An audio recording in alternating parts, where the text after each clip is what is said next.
arrangement is fantastic. I thank Startup India for making this connection. I wish all the best to Organic Mandya. Thank you very much.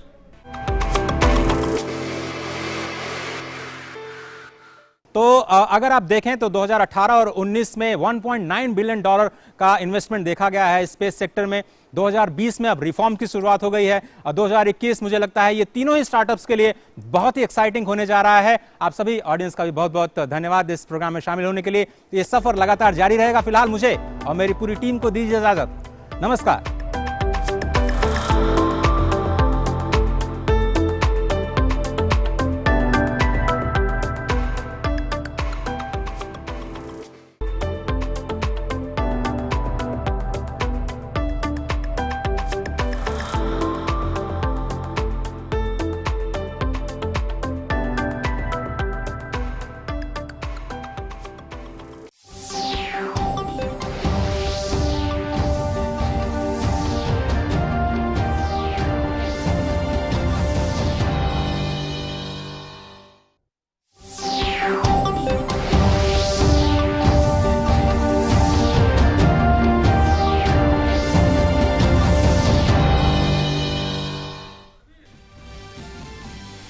वित्त मंत्रालय में आम budget 2021-22 की प्रक्रिया के अंतिम पड़ाव के रूप में हलवा सेरेमनी का किया गया आयोजन। पहली बार पेपरलेस होगा बजट। वित्त मंत्री निर्मला सीतारमण ने यूनियन बजट मोबाइल ऐप किया लॉन्च। 1 फरवरी को पेश होगा बजट।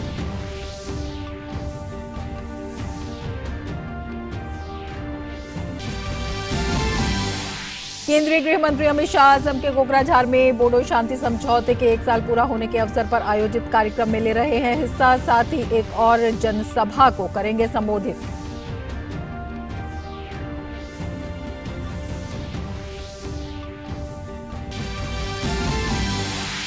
भारत और चीन के बीच आज होगी नवे दौर की सैन्य वार्ता शुरू। मोल्डो में हो रही वार्ता में पूर्वी लद्दाख में जारी सैन्य विवाद पर हो रही चर्चा।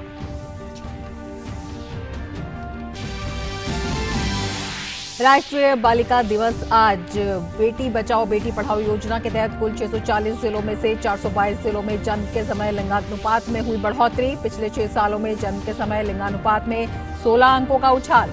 माध्यमिक स्तर पर लड़कियों के नामांकन दर में भी हुई बढ़ोतरी।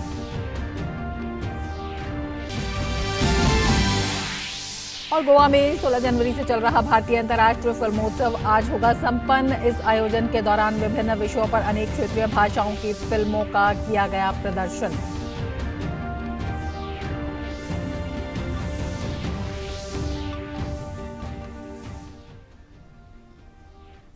नमस्कार, डीडी न्यूज में आपका स्वागत है। मैं हूं रमा त्यागी। लेंगे समाचार विस्तार से। केंद्रीय आम बजट 2021-22 की प्रक्रिया के अंतिम पड़ाव के रूप में कल नई दिल्ली में नॉर्थ ब्लॉक में हलवा सेरेमनी का आयोजन किया गया। वित्त मंत्रालय के अनुसार प्रतिवर्ष बजट की शुरुआत से लेकर इसकी लॉक इन प्रक्रिया तक पहुंचने के प्रतीक के रूप में परंपरागत रूप से हलवा सेरेमनी का आयोजन किया जाता है। केंद्रीय बजट 1 फरवरी को संसद में पेश किया जाएगा। वित्त मंत्रालय ने बताया कि पहली बार अप्रत्याशित कदम उठाते हुए 2021-22 का केंद्रीय बजट कागज रहित रूप में प्रस्तुत किया जाएगा। इस अवसर पर वित्त मंत्री निर्मला सीतारमण ने सांसदों और आम जनता द्वारा बिना किसी परेशानी के केंद्रीय बजट के डिजिटल सरल स्वरूप तक पहुंच बनाने के लिए यूनियन बजट मोबाइल ऐप की शुरुआत की। इस मोबाइल ऐप में संविधान के अनुरूप अनुदान और वित्त मांग विधेयक तथा वार्षिक वित्तीय विवरण सहित केंद्रीय बजट से संबंधित 14 दस्तावेज देखे जा सकते हैं। ऐप में मुद्रण, सर्च, डाउनलोडिंग जैसी सहज विशेषताएं हैं। ये हिंदी और अंग्रेजी 2 भाषाओं में iOS और एंड्रॉयड प्लेटफॉर्म पर उपलब्ध होगा। ऐप पर दस्तावेज वित्त मंत्री द्वारा 1 फरवरी को बजट भाषण के बाद उपलब्ध हो पाएंगे।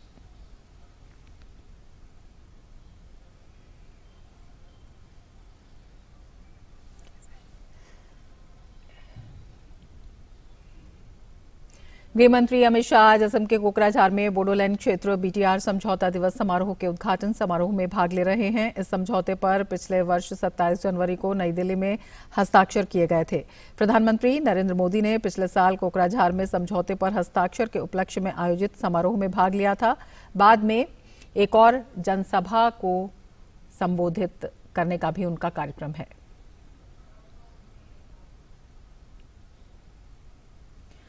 भारत और चीन के बीच आज नवे दौर की सैन्य वार्ता हो रही है। मोल्डो में हो रही इस वार्ता में पूर्वी लद्दाख में जारी सैन्य विवाद पर चर्चा हो रही है। चीन के कहने पर ये मीटिंग बुलाई गई है जो LAC पर चीन के मोल्डो BPM हट में हो रही है। माना जा रहा है कि मीटिंग का एजेंडा डिसएंगेजमेंट और डी एस्केलेशन है, यानी दोनों देशों के सैनिक LAC से पीछे हट जाएंगे और सैनिकों की तादाद भी कम कर दी जाएगी। देश भर में आज राष्ट्रीय बालिका दिवस मनाया जा रहा है। इस अवसर पर हरिद्वार निवासी सृष्टि गोस्वामी उत्तराखंड की CM बनेगी। उन्हें CM त्रिवेंद्र सिंह रावत देहरादून में बाल सभा सत्र के दौरान एक दिन के लिए उत्तराखंड का CM बनाएंगे। सृष्टि के सामने सभी विभागीय अधिकारी अपने विभाग के कार्यों का प्रेजेंटेशन देंगे। प्रेजेंटेशन देखने के बाद सृष्टि सुझाव देंगी जिनमें बालिकाओं से जुड़े मुद्दों पर फोकस होगा।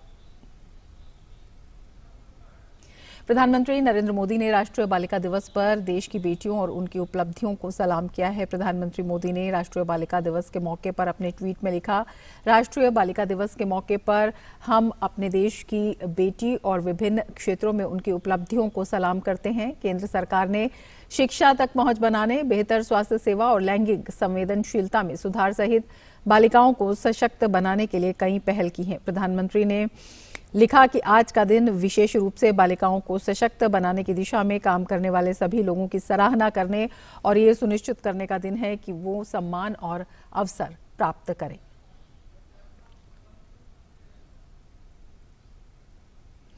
केंद्रीय गृह मंत्री अमित शाह ने राष्ट्रीय बालिका दिवस के मौके पर केंद्र सरकार के बेटी बचाओ बेटी पढ़ाओ अभियान को जन अभियान की संज्ञा देते हुए कहा कि इससे बेटियों के नामांकन में बढ़ोतरी के साथ ही लिंगानुपात में अभूतपूर्व सुधार हुआ।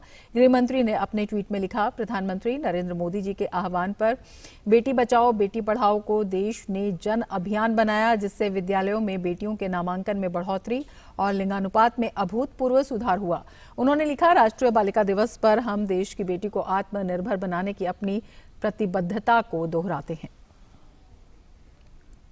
रक्षा मंत्री राजनाथ सिंह ने भी राष्ट्रीय बालिका दिवस के मौके पर देश की बेटियों को शुभकामनाएं दी हैं। रक्षा मंत्री ने ट्वीट कर लिखा, आज राष्ट्रीय बालिका दिवस के अवसर पर मैं देश की सभी बेटियों को अपनी हार्दिक शुभकामनाएं देता हूं। बेटियां हमारे परिवार, समाज और देश का अभिमान होती हैं।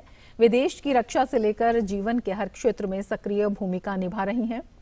हमारी बेटियां हमारा गर्व हैं। रक्षा मंत्री ने इस मौके पर केंद्र सरकार द्वारा चलाए जा रहे बेटी बचाओ बेटी पढ़ाओ अभियान की तारीफ करते हुए लिखा कि ये नए भारत की बुनियाद को मजबूत करने का काम कर रहा है। उन्होंने लिखा, प्रधानमंत्री नरेंद्र मोदी जी ने बेटी बचाओ बेटी पढ़ाओ अभियान के माध्यम से बेटियों को ताकत देने का जो कदम उठाया है वो नए भारत की बुनियाद को मजबूत करने का काम कर रहा है। बेटियों के सशक्तिकरण से देश के सशक्तिकरण का मार्ग प्रशस्त हो रहा है। केंद्रीय सूचना और प्रसारण मंत्री प्रकाश जावड़ेकर ने ट्वीट कर कहा, आइए हम सभी बेटियों को सशक्त बनाने और उन्हें अपने सपनों को नई उड़ान देने के लिए प्रेरित करें और ये संकल्प लें कि उनकी सुरक्षा में कोई कमी ना रहे। सबको शिक्षा और अच्छी शिक्षा, नई शिक्षा नीति का यही है नारा। भारत में पिछले 6 सालों में जन्म के समय लिंगानुपात में 16 पॉइंट्स की बढ़ोतरी हुई है। यह आंकड़ा 2014-15 में 918 से 2019-20 में बढ़कर 934 हो गया है। यही नहीं, माध्यमिक स्तर पर लड़कियों के नामांकन दर में भी बढ़ोतरी हुई है। पहले 77.45% की तुलना में ये बढ़कर 81.32% हो गई है। केंद्र सरकार की महत्वाकांक्षी बेटी बचाओ बेटी पढ़ाओ योजना ने समाज में धीरे धीरे ही सही सोच के स्तर पर बदलाव लाने में बड़ी भूमिका निभाई है। प्रधानमंत्री नरेंद्र मोदी ने 22 जनवरी 2015 को हरियाणा के पानीपत में इस महत्वाकांक्षी योजना की शुरुआत की थी। योजना का मकसद लड़कियों के जन्म और उनके अधिकार को लेकर समाज के व्यवहार में परिवर्तन लाना था। बेटी बचाओ बेटी पढ़ाओ योजना के तहत कुल 640 जिलों में से 422 जिलों में जन्म के समय लिंगानुपात में बढ़ोतरी देखी गई है। कुछ जिलों में जहां वर्ष 2014-15 में जन्म के समय लिंगानुपात का बेहद कम स्तर था, वो भी बढ़े हुए स्तर पर वहां पर बदलाव देखने को मिल रहा है। उत्तर प्रदेश में ये आंकड़ा वर्ष 2014 में 694 था, जो वर्ष 2019-20 में बढ़कर 951 पर पहुंच गया है। इसी तरह हरियाणा के करनाल में 758 से बढ़कर 898, हरियाणा के ही महेंद्रगढ़ में 791 से बढ़कर 919, हरियाणा के रेवाड़ी में 803 से बढ़कर 924 और पंजाब के पटियाला में 847 से बढ़कर 933 पर पहुंच गया है। केंद्रीय स्वास्थ्य एवं परिवार कल्याण मंत्रालय के मुताबिक पहली तिमाही के एएनसी रजिस्ट्रेशन में बढ़ोतरी का रुझान दिखाई पड़ रहा है। वर्ष 2014-15 के 61% की तुलना में ये बढ़कर वर्ष 2019-20 में 71% पर पहुंच गया है। मंत्रालय के मुताबिक इन सालों में संस्थागत प्रसव के मामलों में भी बढ़ोतरी का रुझान दिखाई दिया है। वर्ष 2014-15 के 87% की तुलना में वर्ष 2019-20 में ये आंकड़ा 94% पर पहुंच गया है। और बुलेटिन में फिलहाल लेते हैं एक ब्रेक। आप देखते रहिए डीडी न्यूज।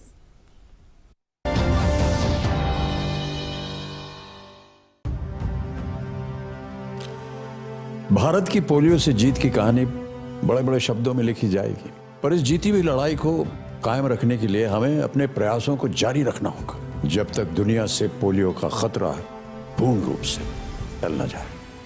खतरा है बरकरार, इसीलिए पोलियो की खुराक पिलाना है हर बार। 2 बूंद हर बार, पोलियो पर जीत रहे बरकरार।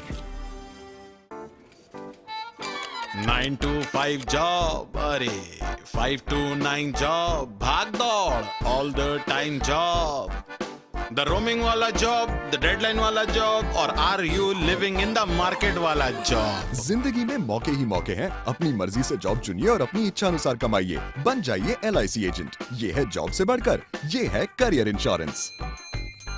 अपना बॉस खुद बनिए, बन जाइए LIC एजेंट। अब लाइफ सेट है। मैंने सोच लिया है, जब मैं बड़ा हो जाऊंगा ना, तब मैं साइकिल रिपेयर की दुकान खोलूंगा। क्यों? जिस तरह आप सब पेट्रोल वेस्ट कर रहे हैं, फ्यूचर में तो पेट्रोल बचेगा ही नहीं, तब तो सब साइकिल ही चलाएंगे ना। खुद ही सारा पेट्रोल खत्म करेंगे या कुछ अपने बच्चों के लिए भी छोड़ेंगे? प्लीज कम से कम सिग्नल पे तो इंजन ऑफ कीजिए। PCRA का एंड्रॉइड ऐप डाउनलोड करें और ईंधन बचाने के उपाय जानें। पेट्रोलियम संरक्षण अनुसंधान संघ, पेट्रोलियम एवं प्राकृतिक गैस मंत्रालय, भारत सरकार द्वारा जनहित में जारी।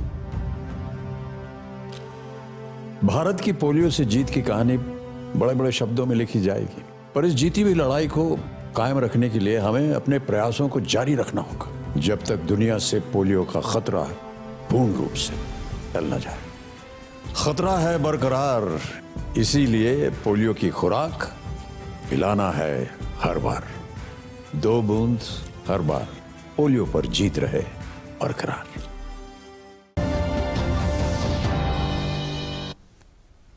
ब्रेक के बाद फिर से आपका स्वागत है। आगे बढ़ते हैं खबरों में। लद्दाख दुनिया के उन चुनिंदा क्षेत्रों में से एक है जहां लैंगिक भेदभाव कई स्थानों की अपेक्षा कम है, जो कि यहां की विभिन्न परंपराओं और प्रथाओं में परिलक्षित होता है।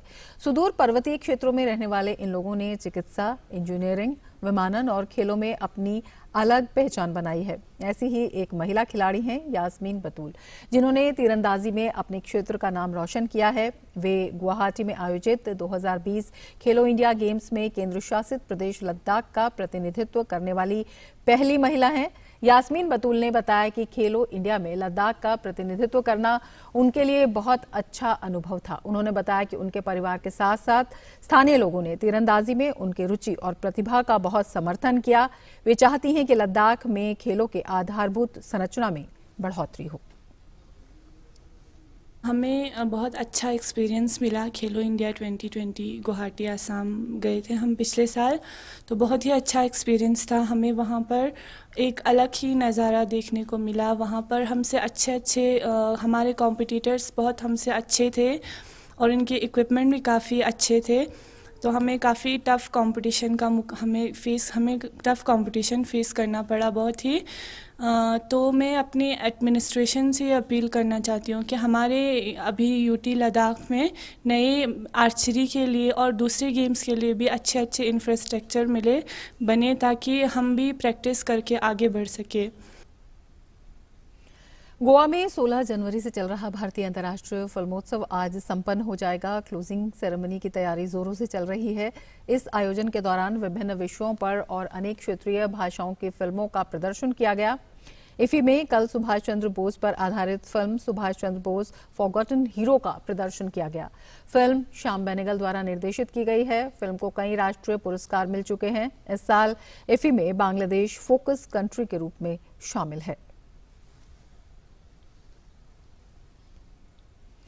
और कोरोना के खिलाफ सरकार के सख्त कदमों की मदद से बेहतर नतीजे सामने आ रहे हैं। स्वास्थ्य और परिवार कल्याण मंत्रालय के मुताबिक देश में कोरोना वायरस महामारी से संक्रमित लोगों में से अब तक 1,03,16,000 से ज्यादा मरीज स्वस्थ हो चुके हैं, जिसके बाद देश में रिकवरी रेट बढ़कर 96.83% हो गया है।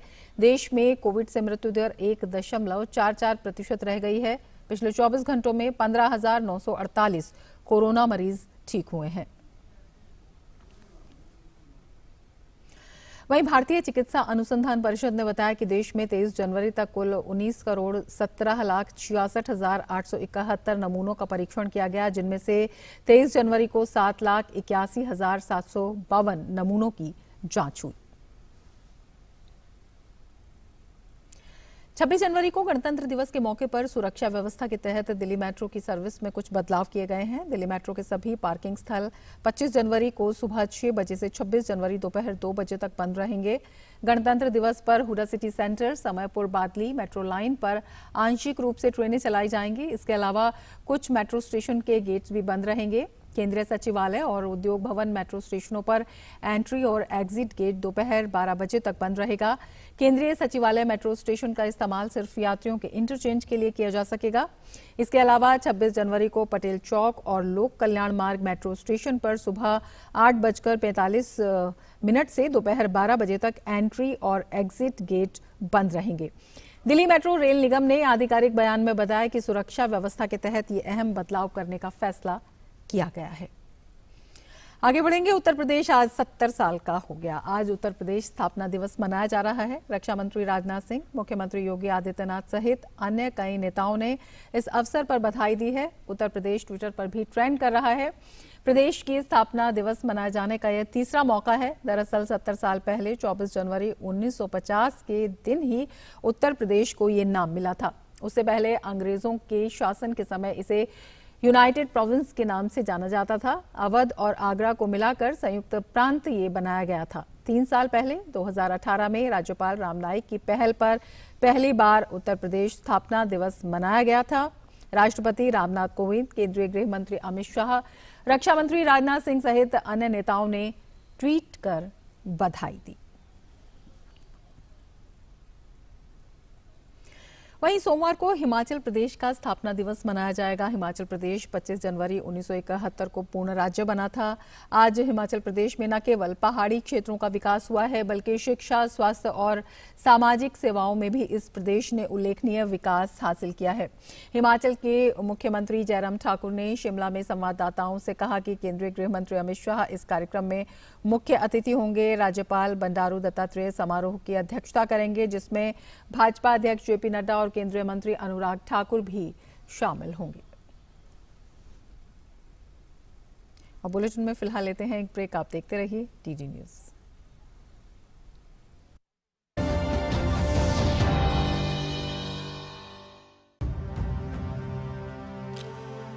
भारत की पोलियो से जीत की कहानी बड़े बड़े शब्दों में लिखी जाएगी, पर इस जीती हुई लड़ाई को कायम रखने के लिए हमें अपने प्रयासों को जारी रखना होगा, जब तक दुनिया से पोलियो का खतरा पूर्ण रूप से टल न जाए।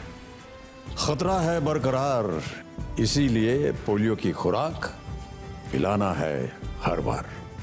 2 बूंद हर बार, पोलियो पर जीत रहे बरकरार। ये लो। गुड न्यूज सर, आज से आपको पेट्रोल पे 20% का डिस्काउंट मिलेगा। 20%? लॉटरी लग गई तो मेरे बाकी के पैसे क्यों नहीं डाले? वो तो आपके हाथ में ना। 45 की स्पीड पे गाड़ी चलाइए, रेड लाइट पे इंजन ऑफ कर दीजिए, 20% पेट्रोल तो जरूर बचेगा। बात तो वही है ना। पीसीआरए का एंड्रॉइड ऐप डाउनलोड करें और ईंधन बचाने के उपाय जानें। पेट्रोलियम संरक्षण अनुसंधान संघ, पेट्रोलियम एवं प्राकृतिक गैस मंत्रालय, भारत सरकार द्वारा जनहित में जारी। बढ़ो बढ़ो बढ़ो मेरे संग,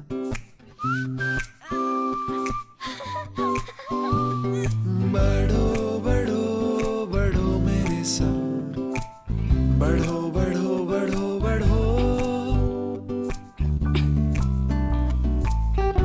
इसी तरह बच्चों के साथ साथ बढ़ते हैं LIC के चिल्ड्रंस प्लान्स, जो दे आकर्षक भुगतान बच्चों की हर बढ़ती अवस्था में। बढ़ो बढ़ो बढ़ो मेरे संग। भारत की पोलियो से जीत की कहानी बड़े बड़े शब्दों में लिखी जाएगी, पर इस जीती हुई लड़ाई को कायम रखने के लिए हमें अपने प्रयासों को जारी रखना होगा जब तक दुनिया से पोलियो का खतरा पूर्ण रूप से टल न जाए। खतरा है बरकरार, इसीलिए पोलियो की खुराक पिलाना है हर बार। 2 बूंद हर बार, पोलियो पर जीत रहे बरकरार।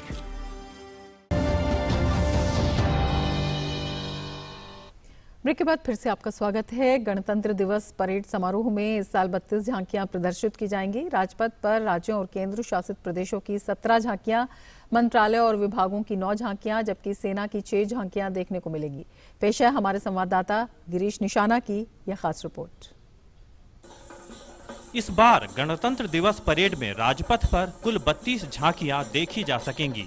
इनमें राज्यों और केंद्र शासित प्रदेशों की 17 झांकियां, मंत्रालयों और विभागों की 9 झांकियां, जबकि सेना की 6 झांकियां होंगी। राज्यों और केंद्र शासित प्रदेशों की झांकियों में लद्दाख, गुजरात, असम, तमिलनाडु, महाराष्ट्र, उत्तराखंड, छत्तीसगढ़, पंजाब, त्रिपुरा, पश्चिम बंगाल, सिक्किम, उत्तर प्रदेश, दिल्ली, कर्नाटक, केरल, आंध्र प्रदेश और अरुणाचल प्रदेश शामिल हैं। इन झांकियों का हिस्सा बन कलाकार काफी उत्साहित हैं। बहुत ज़्यादा खुशी है, ऊपर से इतना मेहनत किया है, बहुत दिनों से ये मेहनत चालू है। राजपथ पे भी जाके हम प्रैक्टिस करते हैं। बहुत ही खुशी और प्राउड फील भी है कि हम यहाँ पे परफॉर्मेंस अपना करेंगे। Is the performance is the first time. I want to be the honorable one team. I want thank you for everyone. मंत्रालय और विभागों की झांकियों में सूचना और प्रसारण मंत्रालय की झांकी, लोकल है हम, वोकल फॉर लोकल है हम, और अपनी वोकल फॉर लोकल में है दम। दुनिया के हर कोने में पहुंचे कुछ ऐसे हम कि डम डम कर बाजे भारत का डंका हरदम। दुनिया के हर कोने में पहुंचे कुछ ऐसे हम कि डम डम कर बाजे भारत का डंका हरदम। लोकल है हम, वोकल है हम, वोकल फॉर लोकल है हम। गृह मंत्रालय, आवासीय और शहरी कार्य मंत्रालय में CPWD, संस्कृति मंत्रालय, आयुष मंत्रालय, इलेक्ट्रॉनिक एंड IT मंत्रालय, बायोटेक्नोलॉजी, दिव्यांगजन सशक्तिकरण विभाग की झांकी देखी जा सकती है। श्रम और रोजगार मंत्रालय की झांकी में मेहनत को सम्मान, अधिकार एक समान दिखाया गया है।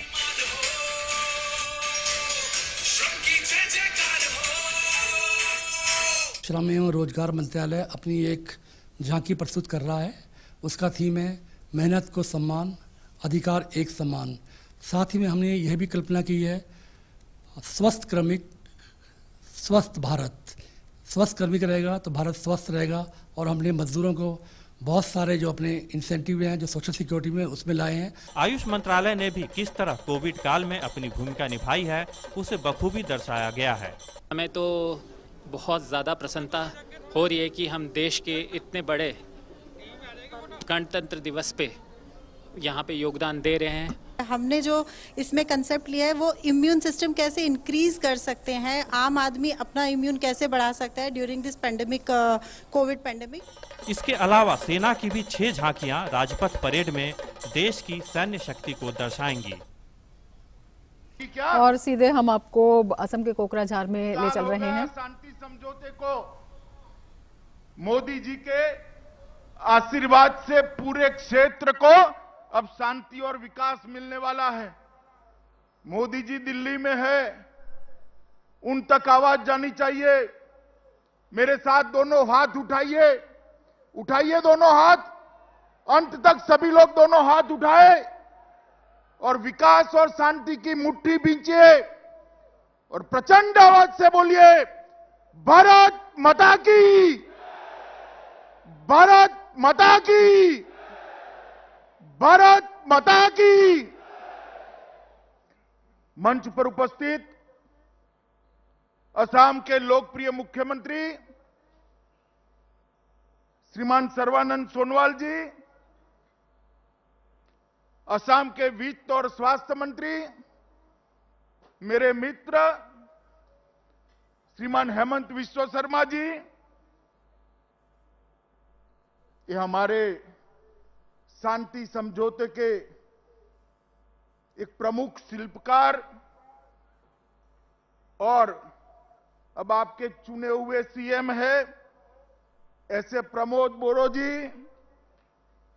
हमारे असम भारतीय जनता पार्टी के अध्यक्ष श्री रंजीत दास जी, भारतीय जनता पार्टी के राष्ट्रीय उपाध्यक्ष और असम के प्रभारी श्रीमान वैजंत पांडा जी, सांसद नाबा सरनिया जी, पल्लव लोचन दास जी, मेरे मित्र और पूर्व सांसद विश्वजीत देमारी जी, उर्खाव गोरा ब्राह्मा जी, गोविंद जी, श्री जिष्णु बरुआ जी, भास्कर ज्योति महंता जी, सिद्धार्थ सिंह जी, हमारे विधायक श्री अशोक सिंगल जी, श्री दीपेन बोरो जी, श्री लॉरेंस इस्लरी जी, और आज इस ऐतिहासिक दिन पर गिनती न हो सके इतनी संख्या में उपस्थित बोडो क्षेत्र के मेरे प्यारे भाइयों और बहनों को मैं प्रणाम कर कर मेरी बात की शुरुआत करना चाहता हूं। मित्रों, आज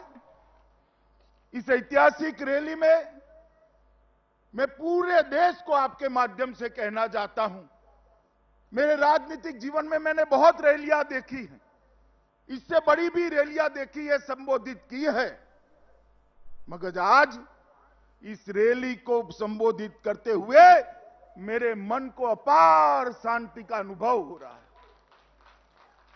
क्योंकि आज से ठीक 1 साल पहले देश के प्रधानमंत्री जी के नेतृत्व में बोडो शांति समझौता हुआ और बोडो शांति समझौते ने प्रधानमंत्री जी ने एक निर्देश दिया कि पूरे उत्तर पूर्व में जहां जहां अशांति है, इंसर्जेंसी है, सभी लोगों के वार्ता करिए और उनके साथ शांति का रास्ता प्रशस्त करिए। और मित्रों, मुझे कहते हुए आनंद है कि जो बीटीआर क्षेत्र का शांति समझौता हुआ मोदी जी की अगुवाई में, उसको 1 साल आज पूरा हुआ है, आपका चुनाव भी समाप्त हो गया है और शांति के एक नए युग की शुरुआत हुई। मित्रों, सालों से चली आई समस्या जिसने 5000 से ज्यादा लोगों की जान ली, मोदी जी के दृढ़ निश्चय और मोदी जी के मार्गदर्शन और हमारे प्रमोद जी के इनिशिएटिव के कारण आज ये समस्या शांत हो गई है और आने वाले अनेक सालों तक ये हमारा बोडो क्षेत्र विकास के रास्ते पर आगे चल पड़ेगा। मित्रों, आज मोदी जी के प्रतिनिधि के नाते, भारत के गृह मंत्री के नाते मैं आप सभी को विश्वास दिलाने आया हूं कि बोडो क्षेत्र जो कभी रक्त रंजित हुआ करता था, हथियार उठाने वाले लोग यहां हत्याएं करते थे, अपहरण करते थे, आज मैं आपको विश्वास दिलाना चाहता हूं कि कुछ ही सालों में पूरे असम में सबसे विकसित क्षेत्र ये हमारा बोडो क्षेत्र होने वाला है। मित्रों, सबसे विकसित क्षेत्र होने, और इसीलिए मैं आज जब बोडोफा उपेंद्र नाथ ब्रह्मा जी की मूर्ति को पुष्प चढ़ा रहा था, तो रूपनाथ ब्रह्मा जी और उपेंद्र नाथ ब्रह्मा जी को उन्होंने जो स्वप्न देखा था इस क्षेत्र के विकास का, इस क्षेत्र में शांति का, इस क्षेत्र में आपके अधिकारों का, उसको मैं साकार होते हुए देख रहा हूं। इसलिए मैंने कहा मेरे मन को अपार शांति है। दूसरी शांति का विषय है, इस क्षेत्र में मैं कई बार आया हूं, कई रैलियां की हैं, चुनाव में भी की है, पहले भी की है, परंतु मित्रों, जहां बोडो और नॉन बोडो दोनों उपस्थित हो, ये पहली रैली है और इसलिए भी ये रैली का महत्व है। यहां बोडो भी है, नॉन बोडो भी है, और जिन्होंने जहर पिलाया था बोडो नॉन बोडो को, ये सबको ये संदेश है कि बोडो भी यहाँ के हैं, नॉन बोडो भी यहाँ के हैं, सब असम के पुत्र हैं, सब भारत मां की संतान है, सब मिलकर इस देश को आगे बढ़ाएंगे, असम को विकास के रास्ते पर ले जाएंगे।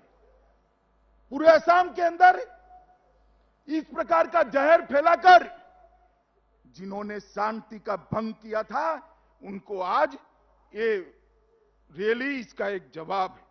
मित्रों, एक ऐतिहासिक बोडो समझौता 27 जनवरी 2020 के दिन देश के प्रधानमंत्री मोदी जी के नेतृत्व में हुआ। मुझे उसमें उपस्थित रहने का सौभाग्य मिला था और उस वक्त जो बातें हुई थी लिखित में और मौखिक, मैं आज आप सबके सामने इसका कमिटमेंट दोहराने आया हूं कि भारत सरकार वो सारे वादों को पूरा कर आपके विश्वास को पूरा करेगी। मित्रों, असम सरकार ने भी, हमारे मुख्यमंत्री सर्बानंद जी और भाई हेमंत विश्व शर्मा ने भी इस समझौते के लिए बहुत अच्छा प्लेटफॉर्म तैयार करने का काम करा। और मैं आज भी सभी लोगों को कहना चाहता हूं कि ये जो वादे किए गए हैं वो हमारे प्रधानमंत्री जी के पूर्वोत्तर के विकास के विजन के लिए इसका एक हिस्सा है और इसको पूरा करना हम सबका लक्ष्य है।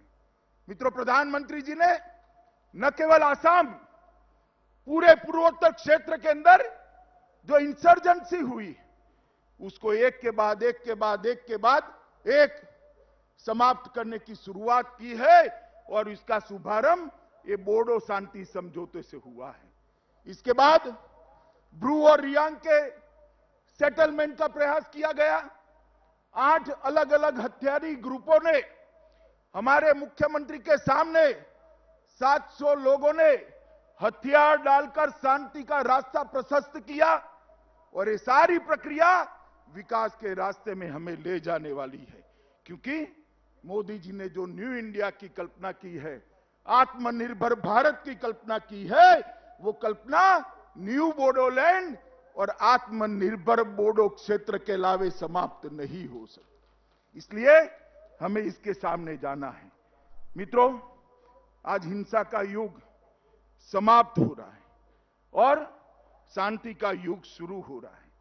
मैंने जैसे कहा, ब्रू रियांग समझौता, 8 उग्रवादी ग्रुपों ने, 700 लोगों ने करीब करीब हथियार डाले और जम्मू कश्मीर के अंदर भी धारा 370 और 35A को उखाड़कर हमेशा के लिए आतंकवाद को निर्मूल करने का काम देश के प्रधानमंत्री ने किया।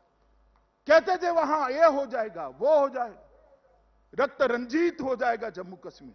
मित्रों, मैं आज आपको बताने आया कि अभी अभी वहां पंचायत के चुनाव हुए, पुलिस को पूरे जम्मू कश्मीर में एक भी गोली नहीं चलानी पड़ी और शांतिपूर्वक ये हुआ।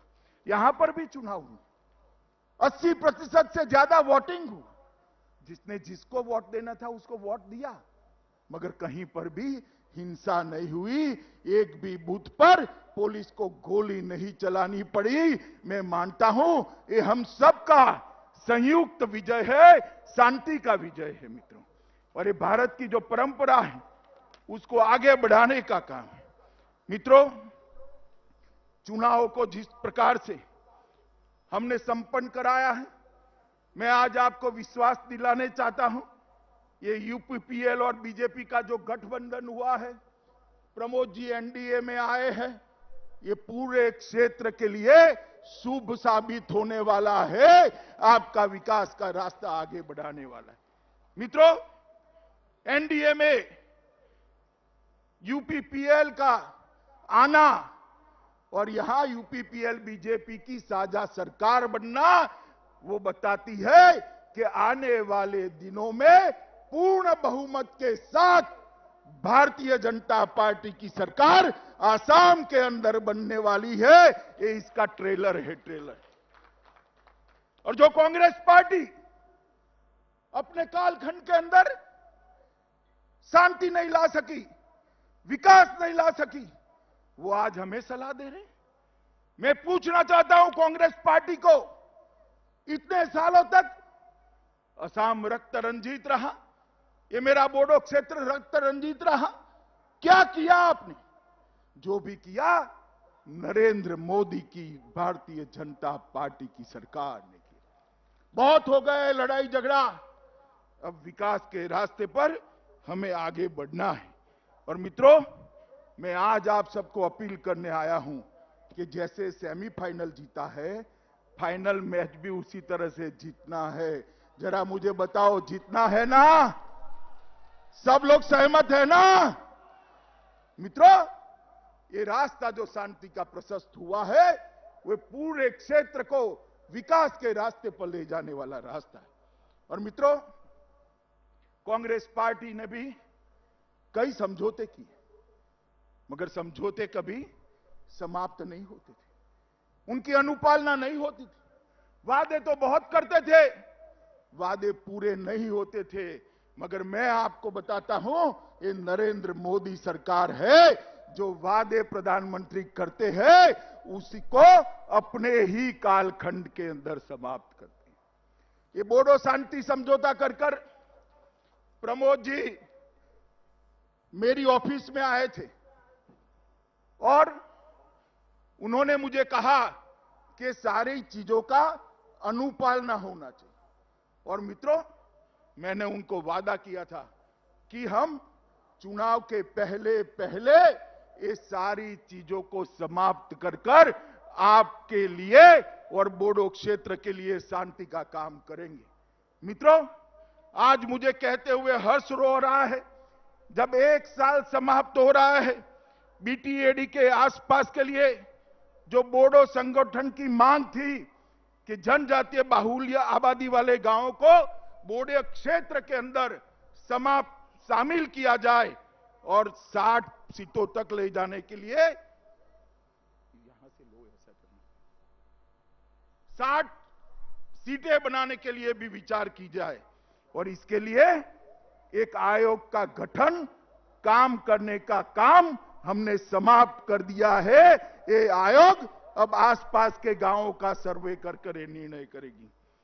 बीटीएडी को बीटीआर के रूप में नामकरण करने का मांग था, उसको भी कर दिया गया है और ये पूरा क्षेत्र अब बीटीआर के नाम से जाना जाएगा। बीटीआर के बाहर रहने वाले बोडो गांवों के विकास के लिए बोडो कचारी वेलफेयर काउंसिल का भी स्थापना कर दिया गया है। जो छुटपुट बोडो भाई रहते हैं उनके विकास के लिए भी असम सरकार चिंता करेगी। और बीटीसी और बोडो काउंसिल वेलफेयर काउंसिल के प्रतिनिधियों को शामिल कर कर एक सलाहकार समिति बनाने का भी काम कर दिया है। नए पदों का सृजन और खाली पद है इसकी भर्ती के लिए असम के मुख्य सचिव की अध्यक्षता में एक कमेटी बनाई गई है, जिसमें गृह विभाग के भी प्रतिनिधि होंगे। और मित्रों, सबसे बड़ी बात है कि आत्मसमर्पण करने वाले सभी शरणार्थियों को 4 लाख रुपए की जो सहायता देनी थी, आज आपके सामने भी उसका चेक देने की शुरुआत भी ये भारतीय जनता पार्टी की सरकार ने करी है। बोडो भाषा को सम्मान देने का हमने वादा किया था। असम के मुख्यमंत्री और हेमंत विश्व शर्मा बैठे हैं। असम सरकार ने राज्य की सह राजभाषा का दर्जा बोडो लैंग्वेज को देकर आज वर्षों पुरानी मांग समाप्त कर दी है। बोडो मीडियम के स्कूल खोलने के लिए भी अलग डायरेक्टरेट स्थापना करने का काम शुरू कर दिया गया है और डायरेक्टरेट को निर्देशालय को स्थापित भी कर दिया गया है। असम सरकार उदुलगड़ी, बक्सा और चिरांग में 3 मॉडल डिग्री कॉलेजों की भी स्थापना कर रही है। हमारा एक और वादा हमने पूरा कर दिया है। बोडोफा उपेंद्रनाथ ब्रह्मा के नाम पर उत्कृष्ट सांस्कृतिक परिसर, इसकी स्थापना की भी प्रक्रिया हो गई है। चुनाव के पहले पहले इसकी स्थापना को भी हम परिपत्रित कर कर उपेंद्र नाथ ब्रह्मा को श्रद्धांजलि देने का काम करेंगे। मुझे एक घोषणा करते हुए बहुत आनंद हो रहा है मित्रों कि 500 करोड़ रुपए सिर्फ बोडो क्षेत्र के रोड नेटवर्क के लिए आवंटित किए गए हैं और ये रोड का जाला समग्र बोडो क्षेत्र को विकास के रास्ते पर ले जाएगा। मित्रों, बोडो समझौते में 5000 करोड़ का जो पैकेज निर्धारित किया गया था, इसमें सारी मांग होने के बाद ऊपर मैंने जो गिना है उसके अलावे 750 करोड़ रुपया और उसकी 65 योजनाओं को हमने चालू कर दिया है और उसमें से 570 करोड़ रुपया अलग से आवंटन भी हो चुका है। मित्रों, मैं यहां पर आज वादा करने आया हूं कि बोडो जनजाति के हर अधिकार को, बोडो संस्कृति को, बोडो भाषा को हम सुरक्षित रखेंगे, इसका संरक्षण भी करेंगे, इसका संवर्धन भी करेंगे और उसको आगे भी बढ़ाएंगे। क्योंकि नरेंद्र मोदी सरकार मानती है, इस देश के प्रधानमंत्री मानते हैं कि सबका साथ, सबका विकास और सबका विश्वास यही एक मंत्र है जो भारत को आत्मनिर्भर बना सकता है। और प्रधानमंत्री जी का सीधा ध्यान है बोडो समझौते का अमल कैसे हो रहा है। और मैं आपको फिर से एक बार कहना चाहता हूं कि आर्थिक, सांस्कृतिक, शैक्षणिक हर प्रकार की प्रगति को हम सुनिश्चित करेंगे और साथ ही साथ आपके राजनीतिक अधिकारों का भी सुरक्षा हम करेंगे। उचित स्थान बोडोलैंड के हमारे प्रतिनिधियों को असम सरकार के अंदर भी मिलेगा। मित्रों, असम के अंदर 2014 में भारतीय जनता पार्टी की सरकार बनी और उसके साथ ही शांति, विकास और रोजगारी के एक नए युग की शुरुआत हुई। असम के अंदर सालों से अलग अलग नाम से युवाओं को गुमराह किया जाता था। कभी संस्कृति की बात करते थे, कभी भाषा की बात। कुछ नहीं होने वाला। असम की संस्कृति और भाषा को आपसे ज्यादा सुरक्षित करने का काम भारतीय जनता पार्टी करेगी। इसका ठेका किसी एक पार्टी का नहीं। और ये कांग्रेस पार्टी सालों तक असम को रक्त रंजित करती रही और अलग अलग प्रकार के आंदोलन करती रही। मैं पूछना चाहता हूं, अगर ये आंदोलन न हुए होते तो आज हमारा असम कहां पहुंचा। सर्बानंद जी को मुख्यमंत्री बनाया, हेमंत जी सीनियर मंत्री बने। आज 5 साल में जो 70 साल में विकास नहीं हुआ था, वो विकास आसाम का हुआ है और ये शांति प्रक्रिया के लिए है। आज भी मैं कहना चाहता हूं कि आसामी, नॉन आसामी, बोडो, नॉन बोडो, ये झगड़े खड़े करने वाले लोगों को पहचान लीजिए। ये हमारे विकास के लिए नहीं कर रहे हैं, राजनीतिक रोटियां सेकने के लिए कर रहे हैं। और समय आ गया है कि आसाम की जनता को ऐसे लोगों को सबक सिखाने का। मित्रों, कल ही प्रधानमंत्री आए थे। लगभग 106 लाख, 1.06 लाख, 1,06,000 जमीन के पट्टों का वितरण किया। हमारे प्रमोद जी ने भी यहां पर वो पट्टों का वितरण किया। और मित्रों, जिस प्रकार से कोविड महामारी का असम सरकार ने सामना किया है, मैं हृदय से मुख्यमंत्री सर्बानंद सोनोवाल और स्वास्थ्य मंत्री हेमंत विश्व शर्मा को बहुत बहुत बधाई देना चाहता हूं कि इस विकट लड़ाई को बहुत अच्छे तरीके से दोनों ने नेतृत्व किया है। पूरी दुनिया के अंदर 1% के नीचे मृत्यु दर लाना बहुत कठिन माना जाता है और मुझे कहते हुए आनंद है कि असम का मृत्यु दर पूरे भारत में सबसे कम बड़े राज्यों में 0.47% है, 0.5% से भी नीचे है। और जो लोग बीमार हुए उसमें से 98% लोग आज स्वस्थ होकर अपने परिवार के पास लौट गए हैं। मैं फिर से एक बार आसाम के मुख्यमंत्री और स्वास्थ्य मंत्री ये दोनों की जोड़ी को बहुत बहुत बधाई देना चाहता हूं।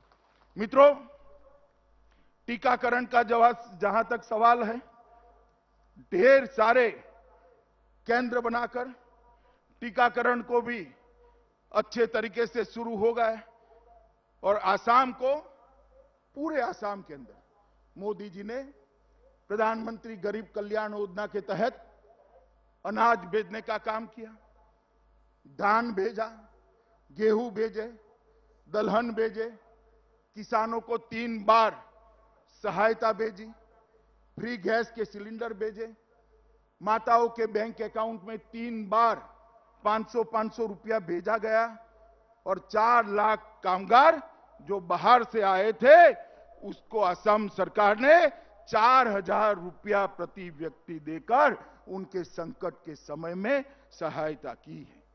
और जो विदेश में पढ़ रहे थे छात्र, उसको भी 1000 अमेरिकन डॉलर की सहायता करने का काम ये भारतीय जनता पार्टी की असम सरकार ने किया है। मित्रों, स्वास्थ्य के क्षेत्र में गुवाहाटी में लगभग नया चिकित्सा महाविद्यालय 800 करोड़ की लागत से, एक एम्स, टाटा ग्रुप के साथ कैंसर अस्पताल, ढेर सारे काम यहां पर किए गए हैं। और सबसे बड़ा काम मैं ये कहना चाहता हूं कि हमारा आसाम गैंडों से जाना जाता है। ये धरोहर है हमारी, दुनिया भर के टूरिस्टों को यहां लाने की। सर्बानंद सोनोवाल ने जंगल को घुसपैठियों से मुक्त कर गैंडों के शिकार पर कंट्रोल लाकर आज ये पूरे क्षेत्र को टूरिज्म के लिए खुला है। असम माला के तहत लगभग नेटवर्क को इंप्रूव करने का बहुत बड़ा अभियान चलाया गया है। पुल और रेलवे क्रॉसिंग के लिए भी ढेर सारे काम किए गए हैं। मित्रों, किसानों के लिए भी ढेर सारे काम किए हैं। मगर नरेंद्र मोदी सरकार न केवल आसाम, पूरे उत्तर पूर्व के विकास के लिए कटिबद्ध है। मोदी जी स्वयं ये 2 टर्म में मिलाकर 40 से ज्यादा बार उत्तर पूर्व का दौरा करे हैं। सबसे ज्यादा दौरा करने वाला प्रधानमंत्री अगर कोई है तो हमारे प्रिय नेता नरेंद्र मोदी। मित्रों, 14वें वित्त आयोग में जो ग्रांट मिली, कांग्रेस के 13वें वित्त आयोग से 251% ज्यादा ग्रांट दी। कांग्रेस 90,000 करोड़ दी थी, नरेंद्र मोदी जी ने 3,13,375 करोड़ रुपया दिए। मित्रों, डोनर मंत्रालय के ग्रांट में भी 65% वृद्धि की गई। सिक्किम में पोक्यांग में 550 करोड़ का हवाई अड्डा, असम में ब्रह्मपुत्र नदी पर 6000 करोड़ का बोगीबील रेल सह सड़क पुल, कुमारघाट अगरतला के लिए नई रेल लाइन, मीटर गेज को ट्रंक लिंक से ब्रॉड गेज में बदलने के लिए 8000 करोड़, तुरियाल जल विद्युत योजना मिजोरम 1400 करोड़, पारे जल विद्युत योजना अरुणाचल 1600 करोड़, त्रिपुरा गैस आधारित बिजली प्लांट 1100 करोड़, NH44 त्रिपुरा के अंदर 800 करोड़, अरुणाचल के अंदर चांगलोंग खोस सड़क 450 करोड़ और आसाम में NH37 में 400 करोड़ रुपया का और निवेश। ढेर सारे काम। नॉर्थ ईस्ट की सभी राजधानियों को रेल से जोड़ना, हवाई मार्ग से जोड़ना और इसके माध्यम से नॉर्थ ईस्ट का विकास करना। मित्रों, मुझे विश्वास है कि मोदी जी के नेतृत्व में जो सरकार बन रही है, यहां पर भी आप भारतीय जनता पार्टी की सरकार बनाइए। भारतीय जनता पार्टी की ये डबल डेकर सरकार इस क्षेत्र का द्रुत गति से बहुत स्पीड के साथ विकास करेगी और विकास के नक्शे पर हमारे आसाम और बोडो क्षेत्र को पूरे भारत में सर्वप्रथम स्थान पर रख देगी। मित्रों, इस समुचित विकास के माध्यम से यहां टूरिज्म भी आएगा और हमने प्रमोद बोरो पर यहां की जनता ने एक बहुत बड़ा दायित्व दिया है। मैं बोडो जी को कहना चाहता हूं कि आप जरा भी चिंता मत करिए, राज्य सरकार और केंद्र सरकार इस क्षेत्र के विकास के लिए आपके पीछे चट्टान की तरह खड़ी है। आप आगे बढ़िए और शांति के युग की जो शुरुआत हुई है इसको अगले चरण में ले जाने का काम करिए। और मित्रों, मैं फिर से एक बार कहता हूं, भ्रष्टाचार मुक्त, घुसपैठिए मुक्त, आतंकवाद से मुक्त और प्रदूषण से मुक्त असम अगर बनाना है तो मोदी जी के नेतृत्व में भारतीय जनता पार्टी भी बना सकती है। आने वाले चुनाव में पूर्ण बहुमत के साथ कमल की सरकार बनाइए, एनडीए की सरकार बनाइए और बोडोलैंड के विकास को सुनिश्चित करिए। मैं पूछना चाहता हूं यहां उपस्थित सभी भाइयों बहनों को, बताइए आप आसाम में फिर से भारतीय जनता पार्टी की सरकार बनाने के लिए तैयार है? सुनाई नहीं पड़ता, हाथ ऊपर कर जोर से बोलिए तैयार है, और जोर से बोलिए तैयार है।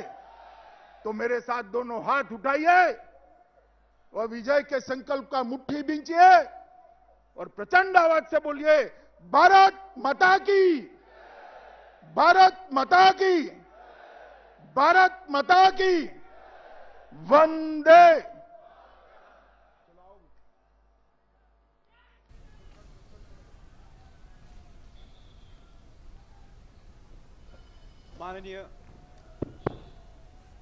माननीय गृह मंत्री श्री अमित शाह जी का, असम के माननीय मुख्यमंत्री श्री सर्बानंद सोनोवाल जी, असम के शिक्षा एवं स्वास्थ्य मंत्री श्री हिमंत बिश्व शर्मा जी और यहाँ उपस्थित सभी को हम धन्यवाद व्यक्त करना चाहते हैं कि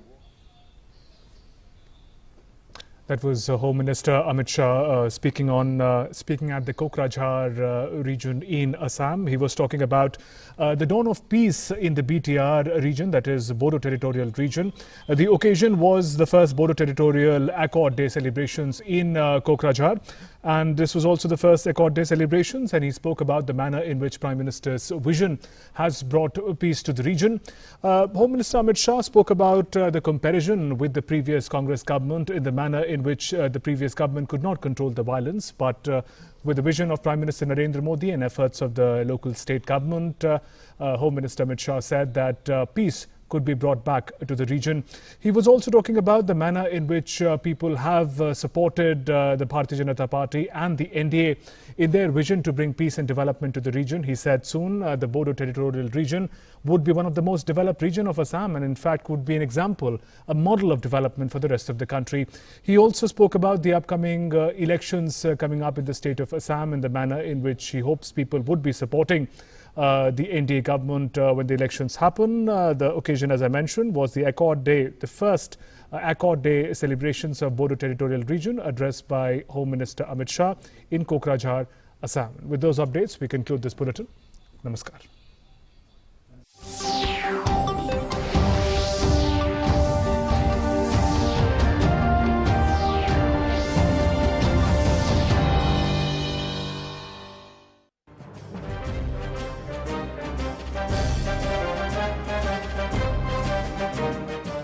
आप संगठित शक्ति से शांति और अहिंसा पूर्वक आत्म बलिदान करने के लिए जल्द से जल्द तैयार हो जाइए। न मालूम कब बिगुल बज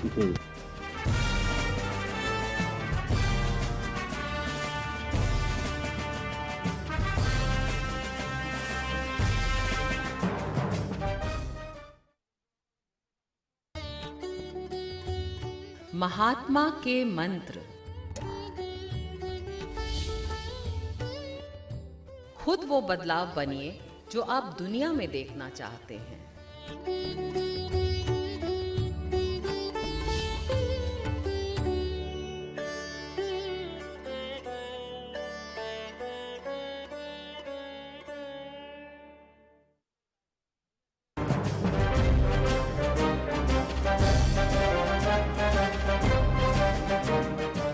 Countrymen and friends, let us therefore carry on the fight for liberty inside India and outside India. with all our strength and vigor.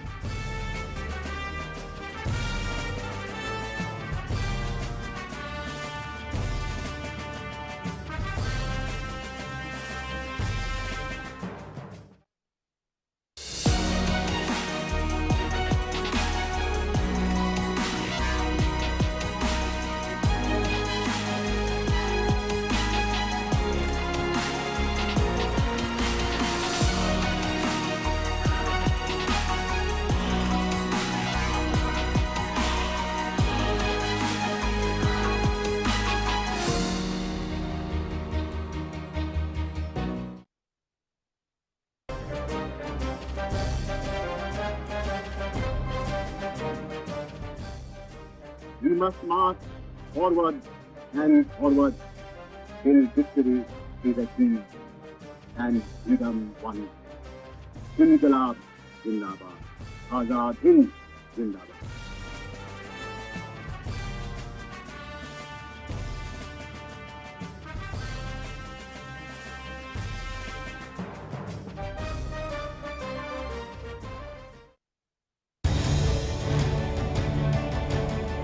देश की बेटियों को समर्पित विशेष कार्यक्रम। जानेंगे देश की उन महिलाओं से जिन्होंने जिंदगी की तमाम चुनौतियों का डटकर सामना किया। बेटियां जिनका परिवार ने दिया साथ तो उन्होंने की हर बाधा पार, जिनकी जिंदगी हम सब के लिए एक आईना है। आइए मनाएं बेटियों की उपलब्धियों का जश्न। 3 दिन 3 अलग अलग एपिसोड। विशेष कार्यक्रम तेजस्विनी, देश की बेटियों को सलाम, बेटी बचाएं बेटी पढ़ाएं, सिर्फ डीडी न्यूज पर।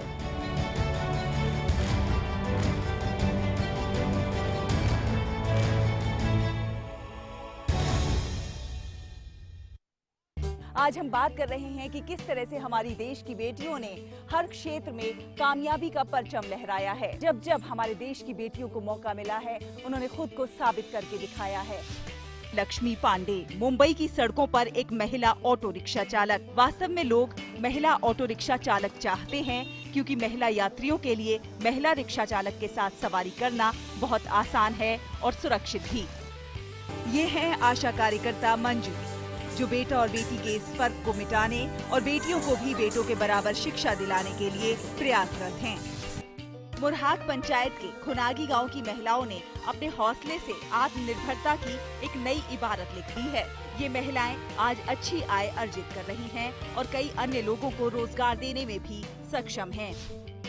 ना कोई घर, ना किताबें, लेकिन पढ़ाई का जज्बा ऐसा कि अस्मा ने सड़क पर रहकर भी पास की 10वीं की परीक्षा।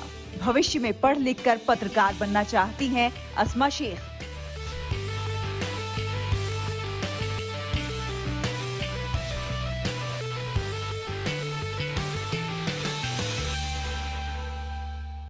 Your window to rising India.